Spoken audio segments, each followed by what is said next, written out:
मित्रांनो, तुम्हाला सगळ्यांना माहिती आहे की जिल्हा परिषद आणि पंचायत समितीच्या निवडणुकीचा अर्ज भरण्याला आता खूप गती आलेली आहे आणि इच्छुक उमेदवाराची आजची जी काय अवस्था आहे 20 तारखेची, ही अतिशय वाईट अवस्था आहे. मित्रांनो, 1 महिन्यापूर्वी त्यानं पुढाऱ्याला विचारलेलं आहे की साहेब, मला फलाना जिल्हा परिषद लढवायची आहे, तर तयारी करू का? त्यावेळेस त्यांनी सांगितलंय की कामाला लागा म्हणून.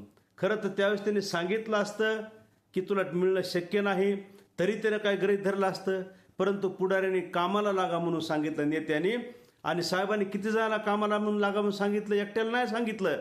एका सर्कलमध्ये 3-3, 4-4, 5-5 जणांना इच्छुक उमेदवाराला त्या ठिकाणी कामाला लागा म्हणून सांगितलंय. आणि तुमच्या एका पुढाऱ्याच्या शब्दाखातर ते जे काही इच्छुक उमेदवार आहेत, गेल्या 1 महिन्यापासून त्यानं जवळपास दोनदा सगळं जिल्हा परिषद सर्कल पिंजून काढलं असेल. सगळ्या मित्रांना सांगितलं, सगळ्या गावागावातल्या लोकांना सांगितलं, सगळ्या सोयरेदारीला त्या ठिकाणी सांगितलं. त्यानं गळ्यात रुमाल घातलेला आहे, त्यानं पॉम्पलेट छापलेतं, त्यानं गळ्याला स्टिकर लावलेलं आहे आणि सगळी कड त्यानं सगळं त्या ठिकाणी पायाला भिंगरी घातल्या सगळं त्या ठिकाणी फिरत आलेलं आहे. आज गाव पातळीवर त्याची अवस्था अशी आहे, त्याला कोणी आतापासूनच मेंबर म्हणून हिनवायले, कोणी त्या ठिकाणी त्याला जिल्हा परिषद सदस्य म्हणून टिंगल उडवायले, किंवा त्याची कोणी त्या ठिकाणी त्याला उत्साह यावा म्हणून त्याला काय चाललंय मेंबर म्हणत असतील. ह्या सगळ्या गोष्टी तिच्यासोबत झाल्यात. परंतु महत्त्वाचा जे काय भाग आहे की त्याला पक्षाने AB फॉर्म अद्याप दिला नाही. मित्रांनो, जी काय सगळ्यात महत्त्वाची गोष्ट आहे, घटक आहे मित्रांनो, आज 20 तारीख आहे, उद्याच्याला लास्ट दिवस आहे त्या ठिकाणी तुमच्या अर्जाला AB फॉर्म जोडून दाखल करायची. आणि आज 20 तारखेला आत्ता वाजले तर 12 वाजलेत आत्ता, आणि रात्रीच्या 12 वाजेपर्यंत सुद्धा जवळपास 80 ते 90% इच्छुक उमेदवार आहेत, ज्यांनी पक्षाने आणखीही क्लिअर केलं नाही तुला देणार आहे का नाही देणार आहे म्हणून. ते सगळे जे काही इच्छुक उमेदवार आहेत, कोणी पुढाऱ्याच्या बंगल्याच्या भोवताली त्या ठिकाणी फिरायले, कोणी पक्षाच्या कार्यालयाच्या भोवताली फिरायले. आणि आपण जरी सगळे आपल्या घरी शांत असलो तरी हे जे काही इच्छुक उमेदवार आहेत ना, त्याचं त्या ठिकाणी मात्र त्याला अनपाणी गोड लागणं गेलेलं आहे, त्याला झोप नाही.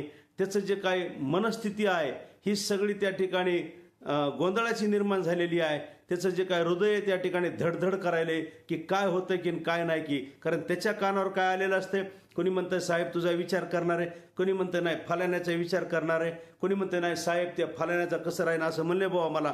हे जे काय बाकीच्या गोष्टी तिच्या कानावर पडतात म्हणून ते गोंधळामध्ये आहे. मिळतंय का नाही मिळतंय, मिळतंय का नाही मिळतंय का दुसऱ्याला नाही मिळतंय, ह्या सगळ्या कुचंबनेमध्ये त्याचा आत्ताचा वेळ चालला आहे. मित्रांनो, तुम्ही मी कल्पना सुद्धा करू शकत नाहीत की आज त्याच्या मनाची अवस्था काय असेल.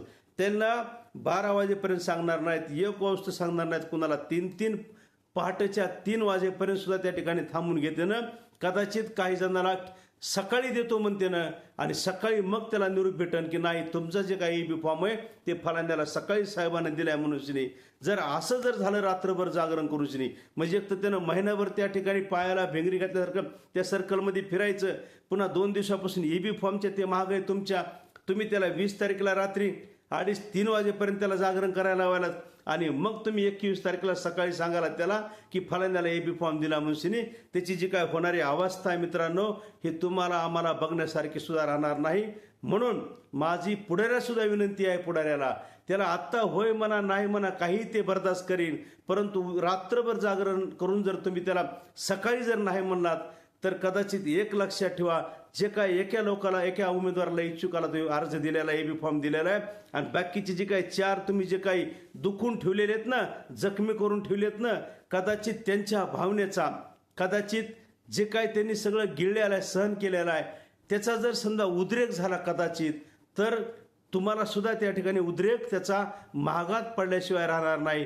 त्यामुळं माझी विनंती आहे की तुम्ही त्या कार्यकर्त्याचा भावनेचा कदर करून त्याला आणखीनही वेळ गेली नाही की रात्रभर जागरण करण्यापेक्षा तू आत्ताच गावाकडे जाय, तुझं ह्यावेळेस काही विचार केला जाणार नाही, पक्ष तुझ्या पाठीशी राहील असं काहीतरी समाधान करून त्याला आत्ता पाठवा.